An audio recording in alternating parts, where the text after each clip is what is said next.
Alors, comment se déroule la procédure d'inscription pour enregistrer votre formation au RS ou au RNCP?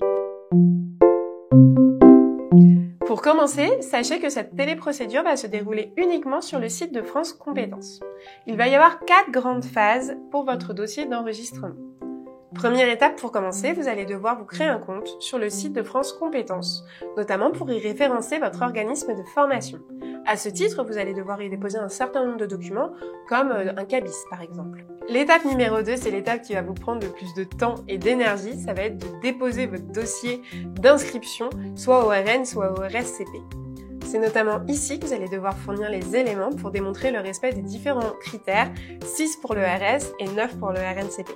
L'étape numéro 3, c'est l'examen de la recevabilité de votre dossier par France Compétences. Il faut savoir que ça prend en général 1 mois.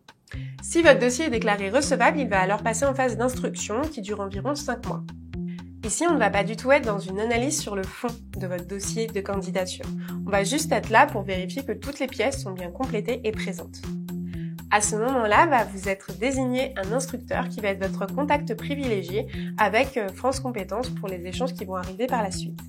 Quatrième étape, qui est la dernière et un petit peu l'ultime étape, c'est le fait que votre dossier va être transmis directement au jury de France Compétences.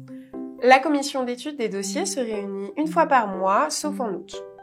Votre dossier va être communiqué donc à ce jury via votre instructeur. En général, ça se fait 10 jours avant la commission.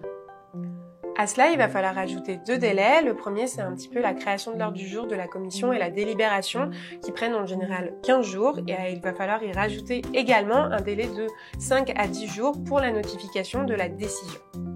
Pendant toute cette phase, on va avoir une véritable enquête sur les données que vous avez fournies, sur la véracité des faits que vous avez apportés. Tout votre dossier va être passé au peigne fin. Si votre dossier est refusé, vous allez recevoir un document de notification vous listant les critères qui ne sont pas respectés. Sachez alors qu'il vous sera possible de demander un temps d'échange avec votre instructeur de 20 à 30 minutes. Sachez que ce n'est pas obligatoire, c'est uniquement à votre demande. L'instructeur ne va pas vraiment pouvoir vous donner de conseils sur le fond de votre dossier, mais en tout cas, il va au moins pouvoir vous expliquer les critères qui n'ont pas été retenus ou en tout cas considérés comme non respectés par la commission. Ce temps d'échange est également possible si jamais votre dossier a été accepté. Enfin, sachez que si votre enregistrement a été validé, votre certification sera valable pour une durée allant de 2 à 5 ans. Cette différence de durée peut dépendre de votre dossier et puis de votre situation. Si par exemple vous êtes dans le cadre d'un renouvellement, si vous êtes dans une première demande ou alors s'il y a des doutes encore sur le modèle économique que vous défendez. Enfin, nous allons parler d'une petite question que certains d'entre vous s'est déjà peut-être posée. Il est déconseillé de faire une demande d'enregistrement au RS et au RNCP pour la même formation. Déjà, il faut savoir que ces 2 enregistrements ne répondent pas du tout à la même logique. Et ensuite, la commission étudie les dossiers par certificateur.